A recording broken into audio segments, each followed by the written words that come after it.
Connaissez-vous la personne qui s'est fait beaucoup et beaucoup d'argent simplement en vous disant de faire ce que vous savez que vous devez faire? Eh bien, cette personne, vous allez la découvrir dans cette vidéo et vous serez complètement bluffé par la troisième chose dont il a parlé.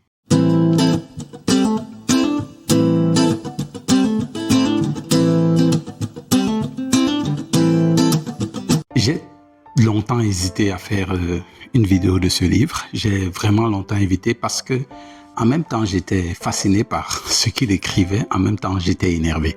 Lorsque j'ai entendu parler de ce livre, je suis allé le prendre, il m'a intrigué déjà à partir de son titre et je me suis dit, mais il doit avoir des secrets incroyables dans ce livre pour qu'il porte ce genre de titre. Et quand je me suis mis à lire, je me suis dit, mais ce truc est vendu à des millions d'exemplaires pour nous dire exactement ce que nous savons que nous devons faire. Mais comment ça se fait? Et malheureusement, je l'ai lu et il est extrêmement intéressant encore jusqu'aujourd'hui. C'est terrible. Donc en même temps, je suis fasciné, en même temps, je suis honteux, en même temps, je suis énervé. De quel livre est-ce que nous allons parler? Nous allons parler de comment se faire des amis et influencer les autres. C'est un livre qui est très très important dans tous les milieux même de la vie d'ailleurs, que ce soit dans la maison, dans la famille, dans la vente, dans les relations entre vos collègues, dans les relations entre voisinage. C'est un livre qui s'applique partout, quoi, dans vos relations avec vos enfants, etc. Il s'applique partout.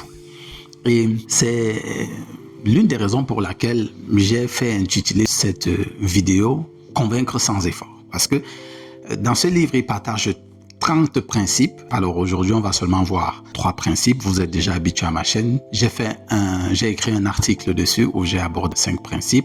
Le résumé PDF complet de ce livre avec les 30 principes résumés est en description, donc vous pouvez cliquer et aller prendre votre résumé. Alors, ce livre a été écrit par Dale Carnegie. C'est un livre d'une lecture très facile. Il a moins de 300 pages, donc 250-260 pages. Et il se lit avec une certaine facilité. On va parler de 3 points. Le premier point, et d'ailleurs, le premier point sort du premier chapitre même de ce livre.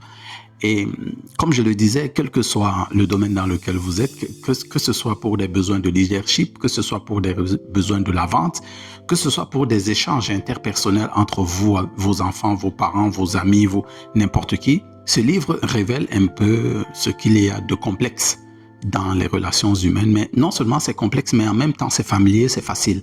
C'est complexe, c'est simple. Voilà, je vais dire ça comme ça. C'est complexe, c'est simple. Mais c'est pas facile. Et vous allez comprendre en y réfléchissant pourquoi est-ce que ce monsieur Dale Carnegie, qui a écrit ce livre depuis 1936, a pu se faire autant d'argent en disant aux gens des choses qu'ils savent déjà. Commençons déjà par le premier point qui commence directement avec le premier chapitre intitulé « Si vous voulez récolter du miel, ne bousculez pas la ruche ». Et ce premier point, nous allons l'intituler « L'inutilité des critiques ». Voici ce que Dale Carnegie dit. La critique est vaine parce qu'elle met l'individu sur la défensive et le pousse à se justifier. La critique est dangereuse parce qu'elle blesse l'amour propre et elle provoque la rancune. Quand est-ce que vous vous êtes fait critiquer pour la dernière fois? Qu'est-ce que vous avez ressenti? C'est facile de dire aux gens de ne pas vous critiquer, n'est-ce pas? Ou bien c'est facile de vous sentir blessé quand on vous critique, mais c'est beaucoup facile aussi de critiquer. Alors, quelles sont les stratégies qu'il faut utiliser pour ne pas critiquer? Eh bien, prenez le résumé PDF, vous allez voir ces stratégies ou bien achetez le livre. Parce que Dale Carnegie va profondément avec des exemples pratiques. D'ailleurs, il prend ici l'exemple de Al Capone. Pour que Al Capone puisse sortir de sa cachette quand on était en train de le traquer, la chose à ne pas faire, c'était de le critiquer. Parce que il a dit, mais je suis un humain. Mais Al Capone, c'est quelqu'un qui a commis tellement de crimes, qui était un criminel recherché. Mais la valeur qu'il avait de sa vie voulait qu'il avait son orgueil à lui. Même s'il était coupable, est-ce que lui-même se reconnaissait comme coupable? Est-ce que le faire sortir de sa tanière aurait été possible si la police qui est venue là était en train de le critiquer? Absolument pas. Le cas est le même pour nous. Lorsque nous voulons obtenir quelque chose de quelqu'un, ou bien lorsque nous sommes en train de discuter, ou bien lorsque vous êtes en pleine vente, ça sert à quoi de critiquer? sinon à braquer la personne pour qu'elle se mette sur la défensive et ainsi à perdre votre ventre ou bien à perdre l'avantage de passer le message que vous voulez passer. Ça, c'était le premier point. Le deuxième point, je vais prendre un cas. Vous avez un ami qui, lorsque vous êtes ensemble, il ne parle que de lui. Il parle. Il vous laisse très peu d'espace pour vous exprimer. Il parle. Comment est-ce que vous vous sentez? Frustré. Cette personne commence à vous repousser. Mais pourquoi est-ce que cette personne vous êtes en train de ressentir cette repulsion vis-à-vis de cette personne? Parce que c'est comme de l'égocentrisme, n'est-ce pas? Vous vous dites, mais il ne parle que de lui. Écoutons ce que Dale Carnegie dit ici au chapitre 7, à la page 105. Peu d'humains savent se défendre contre l'hommage d'une attention passionnée à leurs paroles. En fait, ce qui nous intéresse auprès des gens avec qui nous sommes, c'est qu'ils écoutent ce que nous avons à dire. Pourquoi est-ce que nous avons cette intention? Parce que la chose la plus importante pour nous, un des mobiles puissants chez les êtres humains, c'est notre amour propre, notre importance que nous donnons. Nous nous donnons une telle importance qu'on se sent très facilement irrité lorsque nous n'avons pas le temps de dire quelque chose, de placer une phrase. Et vous allez certainement le dire, mais quelqu'un qui ne parle sans cesse que de lui, c'est du manque de respect. Évidemment, disons ça comme ça, mais il ne respecte pas votre amour propre. Donc la stratégie ici, c'est lorsque vous voulez obtenir quelque chose de quelqu'un sans le convaincre, écoutez-le attentivement. Lorsque je présentais mon produit pour aider les gens à parler anglais, effectivement entre 0 et 12 mois, j'ai fait des présentations à des dizaines et des dizaines de personnes. Et une phrase terminait toujours ces présentations de la part de la personne à qui je présentais ce dispositif. Elle me disait toujours « Merci beaucoup d'avoir pris le temps de m'écouter ».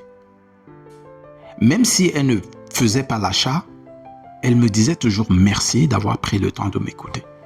Pourquoi? Parce que en l'écoutant attentivement, je sais ce qu'elle veut, je prends un peu de ses difficultés, je l'accompagne dans la façon de supporter ses difficultés. Et c'est ça qui est important. C'est ça qui a de la valeur auprès des personnes. Mettez en exergue l'amour propre de ces personnes. L'homme qui ne parle que de lui-même ne pense qu'à lui-même. Et l'homme qui ne parle que de lui-même est irrévocablement mal élevé. C'est ce qu'on peut dire. Alors maintenant, le troisième point sur lequel je voudrais, et quelque chose aussi que j'ai beaucoup remarqué, et justement, je vais un peu m'adresser au couple et aux vendeurs aussi, parce que ça matche vraiment avec les vendeurs. Généralement, lorsque vous êtes en train de discuter ou bien lorsque vous voulez quelque chose et que vous demandez à votre conjoint ou bien à votre prospect, dès que votre prospect dit non, dès le début de votre discussion, dès que le prospect ou bien votre conjoint dit non, c'est mal parti pour vous. Et généralement, c'est non jusqu'à la fin. Non, jusqu'à la fin. Est-ce que vous avez remarqué ça? Et ça, c'est un point très important dans la communication, dans les échanges interpersonnels. Et pourquoi est-ce que c'est un point très important? Pourquoi est-ce que, à l'entame de votre conversation, à l'entame de votre échange, vous devez absolument éviter le non? Lisons un peu ce qu'il est dit ici au chapitre 14 de ce livre. À la page 167, une réponse négative est un obstacle difficile à surmonter. Quand une personne a dit non, tout son orgueil exige qu'elle garde une attitude constante et qu'elle continue à dire non. Voilà pourquoi il est extrêmement important de lancer dès le début votre interlocuteur dans la bonne direction, celle des acquiescements. Une fois de plus, je vais me référer aux présentations que je faisais lorsque je présentais la possibilité aux gens de pouvoir parler anglais en 12 mois au moins. Dès le début de mes présentations, lorsque je discutais avec ces personnes, je les amenais, dès la première question, à dire oui. Et après un certain nombre de oui, elles se sentent un peu comme obligées, parce que c'est une marque d'orgueil, remarquez-le. On dit ici, quand une personne a dit non, tout son orgueil exige qu'elle garde une attitude constante. Mais c'est aussi vrai quand la personne dit oui. Quand cette personne a dit oui, toute son attitude exige qu'elle garde la posture constante du oui. Et donc, c'est un avantage pour les couples, pour les vendeurs, que de faire dire oui dès l'entame de votre conversation, que ce soit entre les parents et les enfants. Si vous réussissez dès l'entame à faire dire oui à la personne, c'est magnifique. C'est absolument magnifique. Voilà 3 points que je voulais échanger avec vous, mais objectivement. Pensez-vous que ces 3 choses, vous ne les saviez pas?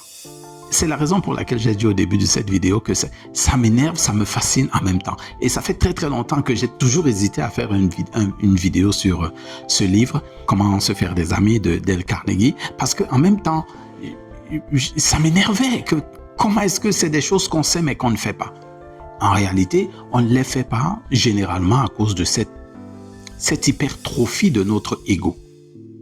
Mais l'hypertrophie de notre ego est un handicap pour nous, que ce soit en tant que vendeur, en tant que parent, en tant que conjoint, en tant que personne qui communique avec les autres. L'hypertrophie de notre ego nous empêche de pouvoir appliquer des principes aussi simples que ceux qui sont contenus dans Comment se faire des amis et influencer les autres.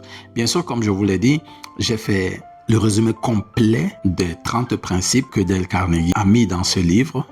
Vous pouvez trouver donc le résumé PDF dans les liens en description. Pour résumer, disons simplement qu'il y a 3 choses que nous devons faire. Cesser de critiquer. Ça, c'est la première chose. Deuxième chose, écoutons sincèrement la personne qui est en face de nous. Et troisième chose, faites dire oui dès l'entame. Donc, cherchez un terrain d'entente immédiat dès l'entame de votre conversation avec la personne avec qui vous êtes. Ces principes simples, non seulement vont augmenter votre vente, vont augmenter la qualité de vos conversations et vont augmenter les acquiescements vis-à-vis des personnes avec qui vous échangez. Si vous avez apprécié cette vidéo, vous faites un j'aime, vous partagez aux personnes à qui vous pensez que ce serait utile. Bien sûr, n'oubliez pas d'aller prendre le résumé PDF en description. Et c'est l'éducation qui fait la différence entre les gens, comme le disait Don Locke. Donc, éduquez-vous et soyez différents. Rendez-vous à la prochaine vidéo.